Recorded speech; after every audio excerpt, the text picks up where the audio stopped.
Hi everyone, welcome back. आज हम beyond अर्थ का पार्ट 2 करने जा रहे हैं। आर सोलर सिस्टम, सौरमंडल या सूर्य का परिवार। The sun is a star. Sun एक स्टार है। It is a star closest to अस।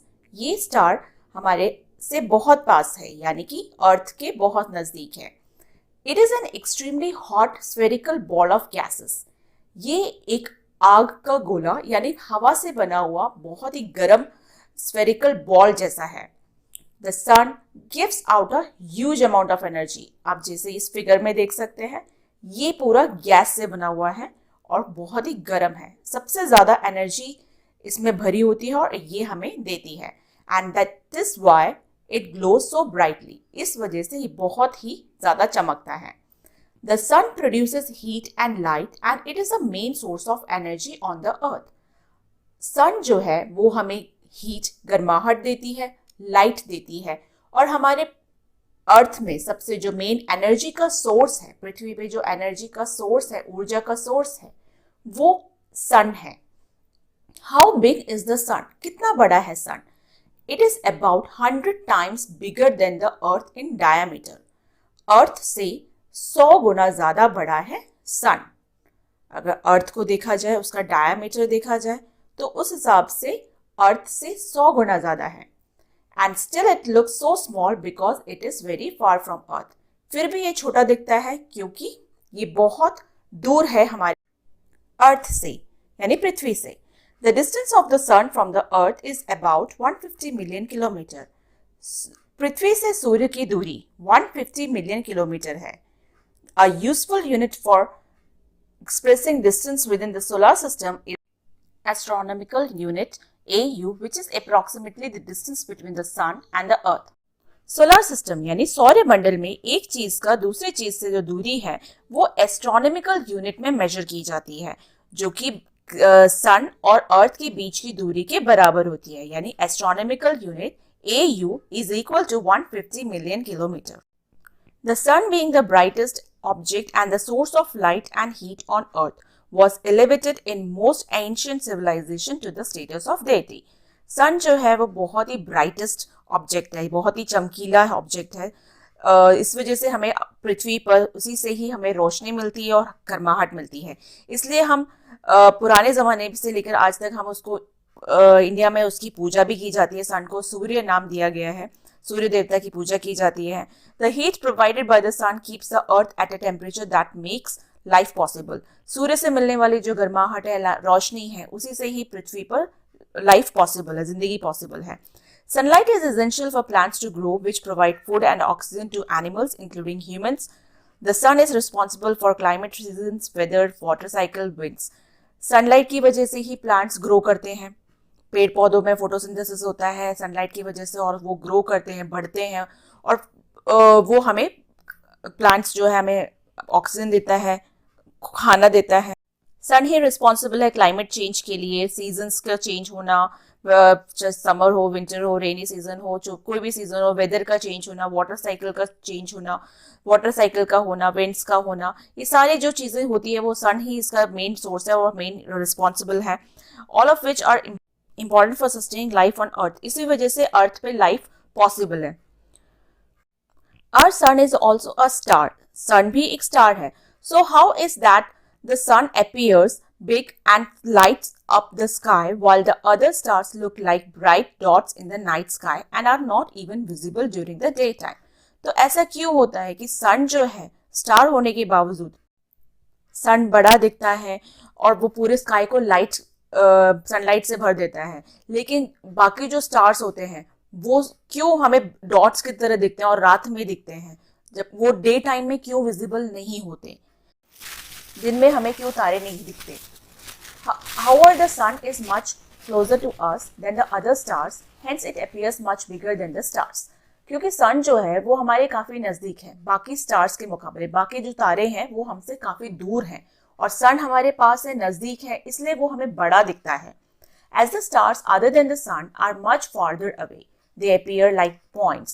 क्योंकि बाकी जो स्टार और तारे जो हैं वो सब सन के मुकाबले बहुत दूर हैं, इस वजह से वो एक डॉट जैसे दिखते हैं, जबकि कुछ तारे सन से भी बड़े हैं। During daytime, due to extreme brightness of the sun, it is not possible to view the other stars. दिन के समय में सूरज की रोशनी इतनी तेज होती है, इतनी ब्राइट होती है कि इसकी वजह से हमें स्टार्स को देख पाना मुश्किल होता है, पॉसिबल नहीं होता. The star nearest to us after the sun is Proxima Centauri. सन के बाद जो नजदीक स्टार हमारे अर्थ के पास में है वो है Proxima Centauri, which lies at a distance of about 269,000 AU. जो डिस्टेंस है अर्थ का Proxima Centauri से वो इतना है. This means that the distance is about 269,000 times our distance to the sun. जितना सन हमारे पृथ्वी यानी अर्थ से दूर है उससे 269,000 टाइम्स दूर है Proxima Centauri हमारे अर्थ से, हमसे इतना दूर है वो. Are stars the only object in the sky? क्या स्काई के अंदर सिर्फ आसमान में सिर्फ तारे ही होते हैं? और are there more objects which we may have not noticed? या कुछ ऐसे भी ऑब्जेक्ट्स हैं जो हमने अभी तक नहीं देखे या नोटिस नहीं किया. So there are many more objects in the sky. Sky के अंदर आसमान में बहुत सारे ऑब्जेक्ट्स हैं जैसे कि our earth हमारी पृथ्वी, along with some of these objects and the sun together form our solar system. कुछ और भी चीजें हैं और भी कुछ ऑब्जेक्ट्स हैं सन के साथ, ये सब मिलकर सोलर सिस्टम बनाते हैं यानी सौरमंडल बनाते हैं. फिगर 12.7 में देखिएगा. Most of these objects move around the sun. इनमें से बहुत सारे ऑब्जेक्ट्स जो है वो सन के चक्कर लगाते हुए नजर आएंगे. The movement of an object around the sun is called revolution.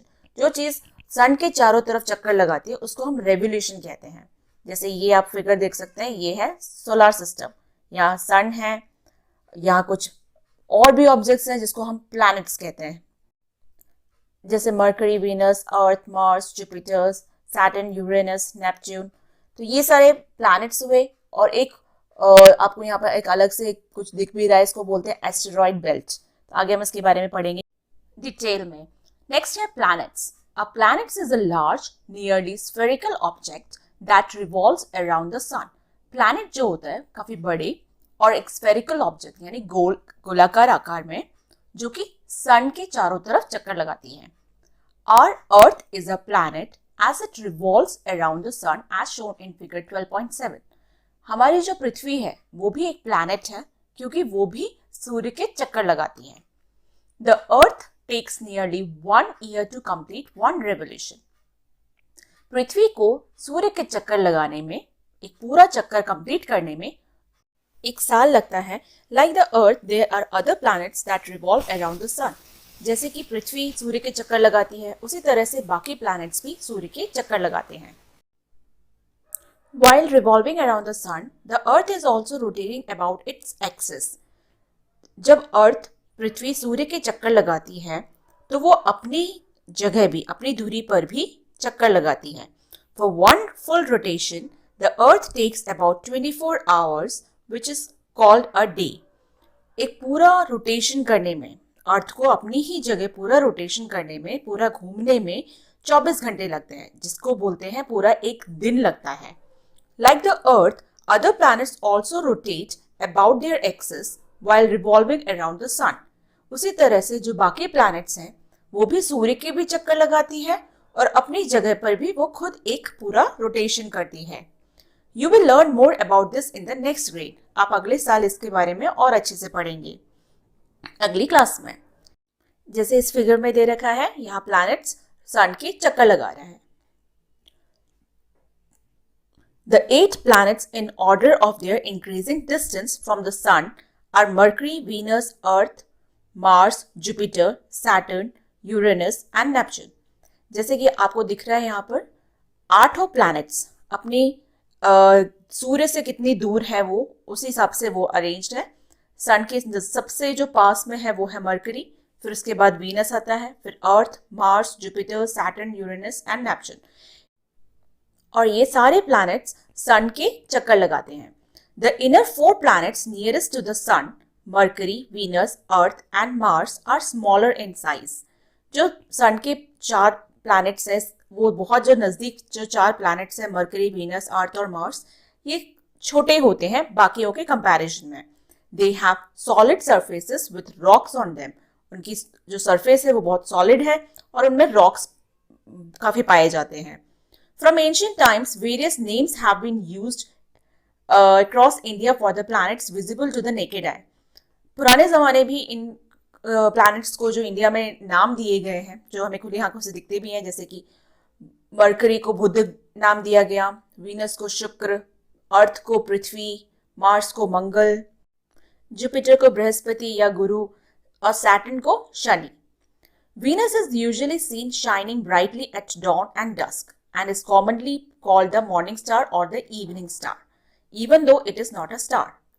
Venus बहुत ही शाइन करता है, बहुत ही चमकीला है. अगर आप सुबह बिल्कुल अर्ली मॉर्निंग में देखते हैं या इवनिंग स्टार्ट हुई है तब देखते हैं तो इसको ये काफी चमकता हुआ दिखाई देगा, इसलिए उसको नाम दिया गया है मॉर्निंग स्टार और इवनिंग स्टार. जबकि वो स्टार नहीं है, वो प्लैनेट है, स्टिल उसका नाम मॉर्निंग स्टार और इवनिंग स्टार कॉमनली दिया गया. Mars is called the red planet because it appears red. Mars को रेड प्लैनेट कहते हैं, लाल ग्रह, क्योंकि ये रेड कलर का दिखता है. This is because the soil on Mars is reddish in colours. क्योंकि मार्स के अंदर जो सॉइल होती है, मिट्टी है, वो उसका कलर रेड कलर का है, वो काफी रेड में है, इसलिए उसको रेडिश कलर की वजह से उसको रेड प्लैनेट नाम दिया गया. A large portion of the Earth's surface is covered with water and thus it appears blue from the space. अर्थ के सरफेस पर सबसे ज्यादा पानी पाया जाता है. अर्थ की जो सतह है उस पर पानी की वजह से स्पेस से अगर हम देखते हैं अर्थ को तो वो ब्लू कलर नजर आता है. इस वजह से अर्थ को ब्लू प्लैनेट कहते हैं. The four outermost planets, Jupiter, Saturn, Uranus and Neptune, are much larger compared to the Earth and are mostly made of gases. चार जो आउटरमोस्ट प्लैनेट है जैसे जुपिटर, सैटर्न, यूरेनस और नेपच्यून, ये अर्थ के मुकाबले काफी बड़े होते हैं, कंपैरेटिवली काफी बड़े होते हैं और ये ज्यादातर गैसेस से बने होते हैं. These giant gaseous planets have large flat ring-like structures around them which are made of dust particles and rocky materials. ये जो बड़े बड़े gaseous planet है, जो हवा जिसमें इन planets में ज़्यादातर हवा पाई जाती है, तो इनके जो आउटर एरिया में बाहर की तरफ एक फ्लैट रिंग जैसा एक स्ट्रक्चर पाया जाता है जो कि डस्ट पार्टिकल से बना होता है और रॉकी मटेरियल्स, यानी रॉक जैसे मटेरियल्स पाए जाते हैं. Planets get most of their energy from the sun. Planets को जो एनर्जी मिलती है वो सन से मिलती है, सूरज से मिलती है. So the farther they are the colder they are in general. So जितना ज्यादा सूरज से दूर होगा, सूरज से जितनी ज्यादा दूर होगा प्लैनेट, वो उतना ज्यादा ठंडा होगा. The presence of N atmosphere on a planet can trap heat which can significantly change the temperature of a planet. Planet के अंदर एक एटमॉस्फेयर होता है जो कि सूर्य की जो गर्मी होती है उसको ट्रैप कर लेती है, उसको रोक के रखती है, जिसकी वजह से जो प्लैनेट है उसमें टेम्परेचर उसके सिग्निफिकेंटली चेंज होता रहता है. That is why Venus for example is hotter then mercury. इस वजह से वीनस मरकरी से ज्यादा गर्म है, जबकि मरकरी प्लैनेट जो है वो सन के नजदीक है और वीनस थोड़ा दूर है. फिर भी वीनस जो है मरकरी से ज्यादा गर्म है क्योंकि वीनस का जो एटमॉस्फेयर है वो उस गर्मी को रोक के रखती है और वीनस प्लैनेट को गर्म रखती है मरकरी के मुकाबले. There is another object called Pluto that lies farther than Neptune and revolves around the sun. एक और ऑब्जेक्ट है जो कि प्लूटो, वो नेपच्यून के बाद आता है, उससे भी काफी दूर है और वो भी सन के चक्कर लगाती है. It is smaller than the earth's moon. ये अर्थ की जो सैटेलाइट मून है उससे भी छोटा है साइज में Pluto. When it was discovered, it was called a planet of the solar system. जब इसको खोजा गया था तब ये एक प्लैनेट कहलाता था, सोलर सिस्टम का ही एक पार्ट था. But later, when similar more small objects were discovered, the International Astronomical Union (IAU) in 2006 redefined the requirements of an object to be called a planet. लेकिन जब और भी बहुत सारे छोटे छोटे ऑब्जेक्ट्स फिर डिस्कवर किए गए तो IAU ने 2006 में कि कोई भी ऑब्जेक्ट प्लैनेट्स है या नहीं उसके रिक्वायरमेंट्स में चेंजेस किए. And as per this definition these smaller objects including Pluto are now called dwarf planets. इसलिए अब उन कैटेगरी, उनकी जो क्राइटेरिया उन्होंने बना के रखा कि कुछ जो प्लैनेट्स होंगे उसके जो क्राइटेरिया है उसमें ये प्लूटो फिट नहीं होता था। तो ये प्लूटो और बाकी जो छोटे छोटे ऑब्जेक्ट्स और भी डिस्कवर किए गए थे उनको सबको मिलाकर ड्वार्फ प्लैनेट्स नाम दिया गया। ठीक है, तो ये था। Can we identify a planets also the way we identify the constellation? क्या हम कॉन्स्टलेशन जिस तरह से देख के पहचान लेते हैं तो क्या हम प्लैनेट्स को भी दूर से देख के पहचान सकते हैं? तो इसका आंसर है among the planets it is easiest to identify Venus which is very bright। Planets के बीच जो भी है, इतने सारे प्लैनेट्स हैं हमारे, हम जानते हैं जिनको, उनमें से जो वीनस होता है वो काफी ब्राइट होता है, काफी चमकीला होता है। After the sun and the moon Venus is the brightest object in the sky. सबसे चमकीला सन होता है, उसके बाद हमें मून दिखाई देता है, अच्छे से क्लियरली दिख जाता है। तो उस थर्ड जो नंबर पे आता है वीनस, वो इतना ब्राइटेस्ट है जो कि हमें स्काई में आराम से दिख जाता है। तो वीनस एक ऐसा प्लैनेट है जो कि बहुत ही ब्राइट है। Mercury, Mars, Jupiter and Saturn can also be seen with the naked I. Mercury, Mars और जुपिटर, सैटर्न को भी हम लोग खुली आंखों से बिना किसी टेलीस्कोप या किसी की मदद से हम आसमान में देख सकते हैं। So far away they that they look like shining dots just like stars. So how can we distinguish between planets and the stars? ये बहुत दूर होते हैं, डॉट जैसे दिखते हैं, जैसे स्टार्स दिखते हैं। तो हम स्टार्स और प्लैनेट्स को कैसे हम इसमें डिफरेंस पता कर सकते हैं, कैसे हम अंतर पता कर सकते हैं? तो unlike planets the star appear to twinkle a lot. Stars जो होते हैं वो ट्विंकलिंग करते हैं, आपने गाना भी सुना, ट्विंकल ट्विंकल लिटिल स्टार। तो स्टार जो होता है वो ट्विंकल करता है, लेकिन प्लैनेट्स नहीं करता, वो डॉट जैसे रहता है। तो how can we see the planets which are not visible to the naked eye? हम प्लैनेट्स को कैसे देख सकते हैं जो हमें खुली आंखों से दिखाई नहीं देता? तो देखते हैं कैसे हो सकता है ये। Let us try to identify. For most of the year Venus can be located either at dawn or at dusk. साल भर में वीनस जो है हमें या तो अर्ली मॉर्निंग, एकदम भोर जो होती है सुबह सुबह, या फिर शाम को। When you are viewing at dawn, look for it near the eastern direction before sunrise। जैसे ही सूरज आने से पहले अगर आप ईस्ट डायरेक्शन में देखते हैं तो वहां आपको दिखाई देगा वीनस, एक चमकीला स्टार जैसा लगेगा वो आपको। And when you are viewing at dusk, look for it near the western direction after the sunset. जैसे ही सनसेट हो जाता है और शाम का टाइम आ जाता है, रात होने से जस्ट पहले, तो तब आपको वो वेस्टर्न डायरेक्शन में दिखाई देगा। While many of the objects in the sky can be seen with our naked eyes directly, जैसे ये दिख रहा है आपको, ये वीनस है, जो स्टार चमकीला जो दिख रहा है वो planet. While many of the objects in the sky can be seen with our naked eyes directly, we can see them brighter and larger using a pair of binoculars or an instrument called telescope. बहुत सारी चीजें जो objects हैं वो हमें sky में दिखती हैं खुली आंखों से, लेकिन कुछ क्योंकि वो बहुत चमकीले होते हैं, चमक होती है उनमें इसलिए, और थोड़े बड़े जैसे लगते हैं वो। लेकिन कुछ जो होती है वो छोटी होती है, तो उनके लिए हमें कुछ चीज़ें, इंस्ट्रूमेंट की ज़रूरत होती है देखने के लिए। या फिर लार्जर पेयर ऑफ बाइनोकुलर्स देख लो, या फिर टेलीस्कोप, ये जो दिख रहा है आपको फिगर टेलीस्कोप है। A telescope also helps us view many dim objects not visible by our naked eyes directly।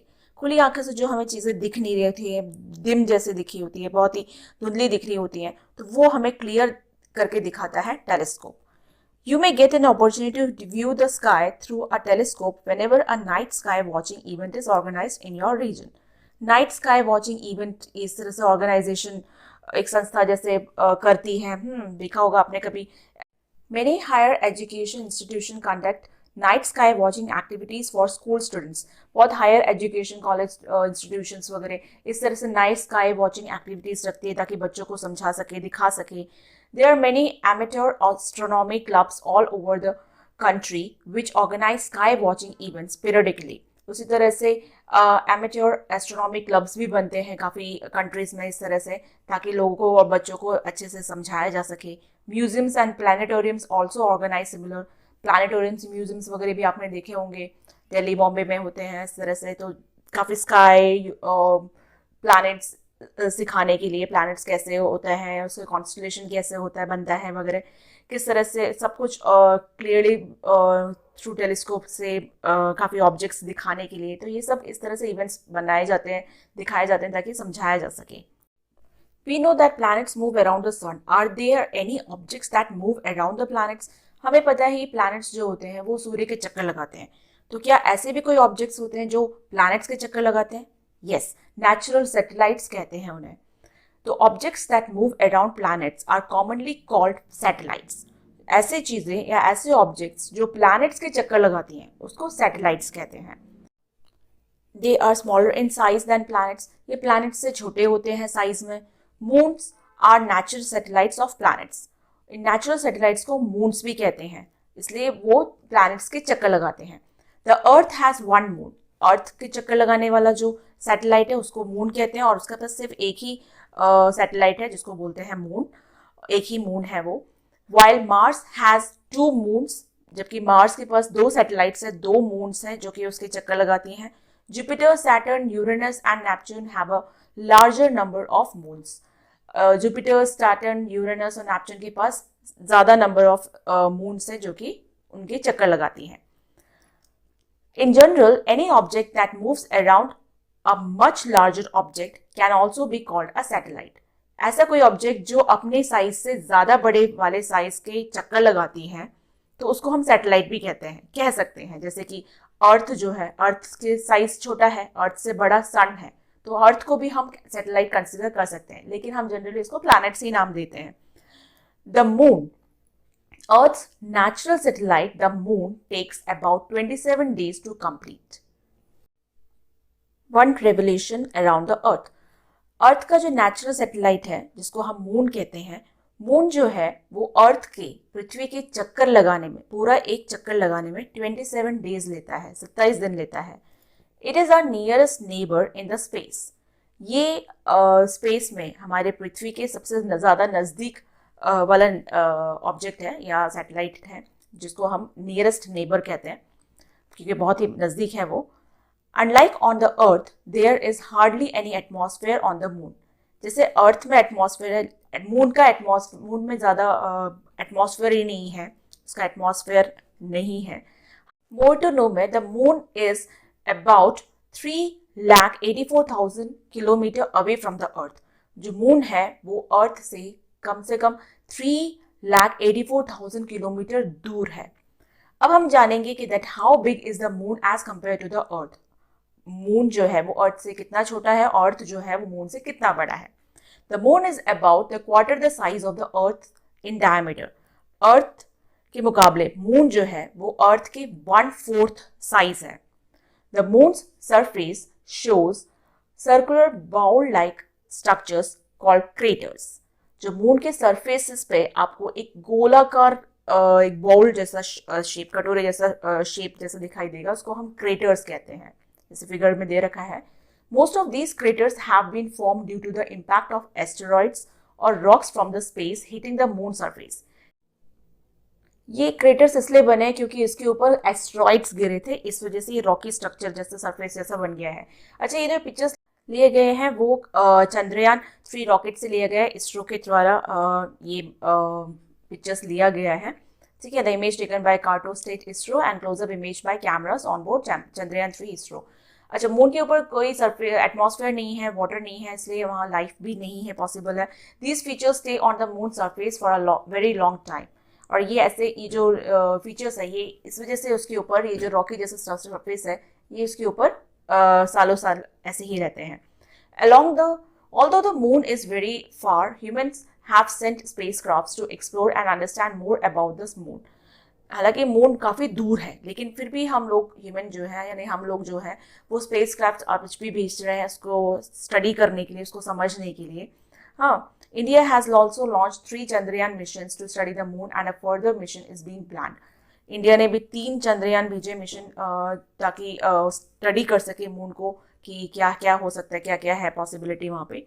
To improve our understanding of the moon, India's first mission to the moon, Chandrayaan first was launched in 2008 and the second mission, Chandrayaan 2, is 2019. The third mission, Chandrayaan 3, was launched in July 2023 and its Vikram lander carrying the Pragyan rover successfully soft landed on the moon on August 23rd, 2023. अच्छा, जो moon पे जो 3 चंद्रयान भेजे गया, first भेजा गया था 2008 में, सेकंड भेजा गया 2019 में, जो कि वहां जाकर थोड़ा सा गड़बड़ हो गया था, अगर आपने न्यूज़ में सुना होगा। एंड 23 जुलाई 23 में भेजा गया था चंद्रयान 3, और उसका जो विक्रम लैंडर इस बार अच्छे से वहां पहुंच गया, पिछली बार नहीं पहुंच पाया था, वो डायरेक्शन थोड़ा सा डाइवर्ट हो गया था इस वजह से। लेकिन थर्ड मिशन काफ़ी सक्सेसफुल रहा। ये था चंद्रयान 1, ये चंद्रयान 2 का पिक्चर है, 2019 में भेजा गया, एंड चंद्रयान 3 जो 2023 में भेजा गया था। और ये जो रोवर है वो आज भी सक्सेसफुली वहाँ सॉफ्ट लैंडेड हो चुका है। India became the first country in the world to achieve a landing near the little explored moon south pole. Moon के जो साउथ पोल पे पूरे वर्ल्ड में इंडिया ने ही सबसे पहले अपना एक चंद्रयान जो है वो वहाँ सक्सेसफुली भेजा। और to mark this success the government of India declare August 23 to be celebrated as national space day. इसलिए इंडिया में नेशनल स्पेस डे August 23 को बनाया जाता है, इसी सक्सेस की वजह से, इसी खुशी की वजह से इसको डिक्लेयर किया गया नेशनल स्पेस डे। इस दिन सेलिब्रेट होगा August 23 को। A fourth mission, Chandrayaan 4, is being planned, which aims to bring back soil and rock samples from the moon. अब Chandrayaan 4 भेजने की प्लानिंग हो रही है, जिसका एम होगा वहाँ के सॉइल इकट्ठे की जा सके और रॉक सैंपल इकट्ठा किया जा सके वहाँ से। एस्टेरॉइड्स क्या होते हैं? The sun and the planets are nearly spherical in shape. Sun और प्लैनेट्स जो होते हैं वो गोलाकार में होते हैं, शेप उनकी गोलाकार होती है, गोल जैसा होता है। There are many small objects in the solar system which are rocky and irregular in shape. Space में और भी बहुत सारे ऑब्जेक्ट्स होते हैं सोलर सिस्टम में हमारे, रॉकी जैसे कि पत्थर जैसे, रॉक और चट्टानों जैसे इरेगुलर शेप वाले, जिसकी कोई शेप ही नहीं होती, हाँ, ऐसे भी स्ट्रक्चर्स पाए जाते हैं जिसको हम बोलते हैं asteroids. Many of these asteroids revolve around the sun in parts that lie between those of Mars and Jupiter. ऐसे बहुत सारे एस्टेरॉइड्स हैं जो कि सन के भी चक्कर लगाते हैं, और ये बीच में एक मार्स और जुपिटर के बीच में एक रास्ता, जो बीच में जो जगह है वहाँ पर एक रीजन, एक बेल्ट जैसा बना हुआ है जिसको हम एस्टेरॉइड बेल्ट कहते हैं। जैसे इस फिगर में देखिए आप, छोटे छोटे दिख रहे हैं आपको मार्स और जुपिटर के बीच में, ये एस्टेरॉइड बेल्ट है। ये रॉकी स्ट्रक्चर जैसा है, हाँ, इरेगुलर शेप है, कोई गोल शेप नहीं होगी, दिखाई देगी, कोई भी शेप की हो सकती है वो, हाँ। ये occasionally asteroids pass very close to the earth, और ये जब भी कभी कभार अर्थ से गुजरते हुए एस्टेरॉइड्स निकल जाती हैं। The size of asteroids are from 10 metre to about 500 kilometre. इसकी जो साइज होती है या तो वो 10 मीटर्स भी हो सकती है, छोटे से छोटे, और बड़े से बड़ा 500 किलोमीटर तक हो सकता है।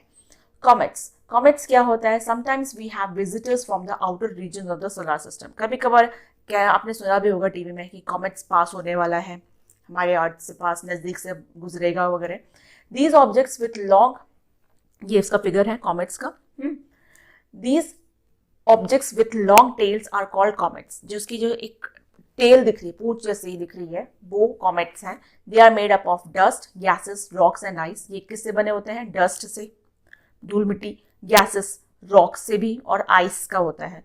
As comet approaches close to the sun, जैसे ही वो सन के नजदीक पहुंचेगा, the frozen material in it starts evaporating, क्योंकि ये आइस से बना होगा तो वो धीरे धीरे पिघलना शुरू कर देगा। This evaporating material forms the tail of the comet. ये जो एवेपोरेट होता जाता है तो वो टेल उसकी बनती जाती है, क्योंकि वो गोल होता है, अगर गोल है तो वो धीरे धीरे पिघलना शुरू हो जाएगी, तो वो एक लंबा एवेपोरेटेड जो पार्ट होगा वो लंबा टेल जैसा फील कराएगा। Comets appear dim, they move away from the sun, and then it is not possible to see them with a naked eye.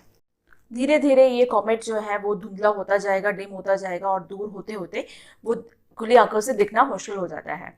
Many comets have been found that revolve around the sun. कुछ comets जो ऐसे लगते हैं जैसे वो sun के चक्कर लगा रहे हैं, इस तरह से फील होता है। And these comets approach close to the sun periodically, और ये कॉमेट्स जो होते हैं वो पीरियडिकली बीच बीच में सन के नजदीक पहुंचता जाता है। However, there are a few comets that escape and move out of the solar system.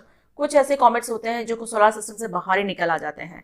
Few other comets get broken up or fall into the sun or other planets when they approach them. कुछ comets जो होते हैं वो टूट जाते हैं और उसके बाद बिखर कर वो या तो सन के पास पहुंच जाते, गिर जाते हैं, या प्लैनेट्स और प्लैनेट्स के आस पास पहुंच जाते हैं या उनके ऊपर गिर जाते हैं. We have learn about the objects which form the solar system. Which are these objects. अच्छा, उससे पहले आप मोर टू नो में देखिए that one famous comet is the Halley's comet which appears every 76 years. Its last appearance was in 1986. एक famous comet था हैलीज comet जो कि सबसे लास्ट देखा गया 1986 में, और ये हर 76 ईयर्स बाद नजर आता है. अच्छा, तो हमने सोलर सिस्टम में बहुत सारे ऑब्जेक्ट्स पढ़े थे. तो ऐसे कौन क्या क्या पढ़ा था हमने सोलर सिस्टम में? हमने पढ़ा था सन, बाकी 8 प्लैनेट्स, मून पढ़ा था, and there are many smaller objects including asteroids. Moons जो उसके सैटेलाइट्स हैं उसको मून्स कहते हैं. और एस्टेरॉइड्स पढ़े थे, कॉमेट्स पढ़ा था, और इन सबको मिलाकर बनता है solar system. The sun, our star, is the largest and the heaviest object in the solar system. Sun जो होता है, जो हमारा स्टार है, वो सबसे बड़ा और सबसे भारी ऑब्जेक्ट है सोलर सिस्टम में. काफी बहुत बड़ा है सन.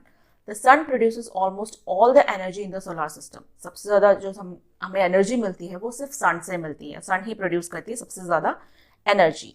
All other objects in our solar system shine due to the sunlight that they reflect from their surfaces. और जो प्लैनेट्स आपको चमकता हुआ नजर आता है या मून है वो हमें चमकता हुआ नजर आता है, वो सिर्फ इस सन की रोशनी, उसकी सन की रोशनी उसके ऊपर रिफ्लेक्ट होती है, इसलिए हमें दिखता है. एंड मोर टू नो में that in Sanskrit and the few in other Indian languages, a comet is called धूमकेतु. धूमकेतु बोलते हैं कॉमेट को संस्कृत लैंग्वेज में, या इंडियन लैंग्वेज में भी अगर कहा जाता है तो हम उसको हिंदी में धूमकेतु बोलते हैं.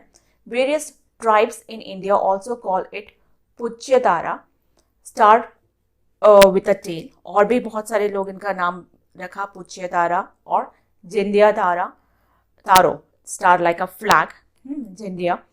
In many cultures, comets have been feared and it was earlier believed that comets bring bad luck. पहले इसके ज़माने में लोग मानते थे कि कॉमेट्स जो है अगर हमें दिखता है तो इसका मतलब है अगर वो आया दैट मीन्स कि वो एक दुर्भाग्य लेकर आएगा, बैड लक लेकर आएगा.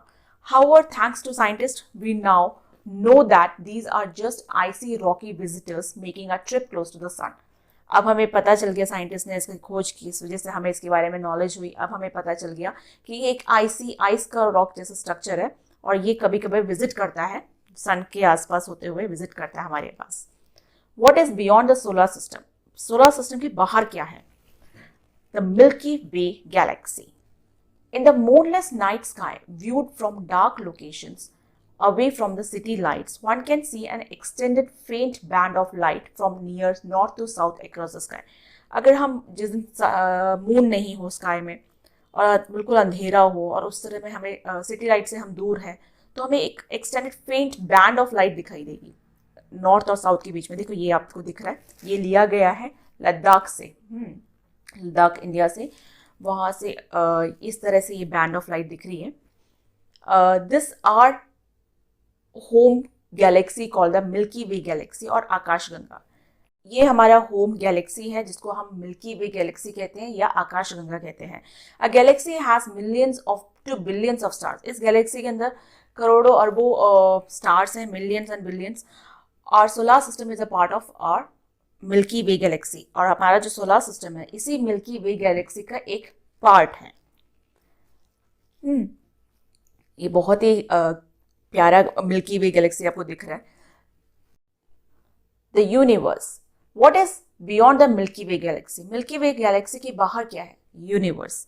There are many galaxies in the outer space beyond the Milky Way galaxy. Milky Way galaxy के बाहर और भी बहुत सारे गैलेक्सीज हैं जो कि पूरा मिलकर यूनिवर्स बनाता है. Scientist study them to understand the stars, galaxy and the universe. Scientist इसके बारे में स्टडी करते रहते हैं और समझते रहते हैं कि स्टार्स, गैलेक्सी और यूनिवर्स के बारे में सब कुछ. Is their life anywhere else in the universe? क्या जैसे हमारे अर्थ में लाइफ है ऐसे और भी जगह हो सकता है यूनिवर्स में?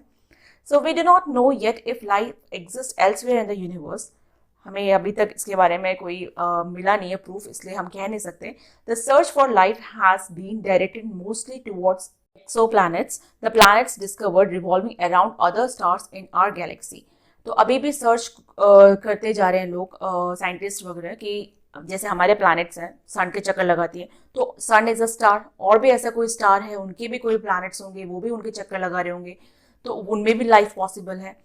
तो till now scientist have not found any evidence of life, but this search is on continuing. अभी तक साइंटिस्ट ने ऐसा कोई प्रूफ या एविडेंस फाइंड आउट नहीं किया कि ऐसे कहीं और लाइफ है कि नहीं, लेकिन आज भी सर्च करते रहते हैं।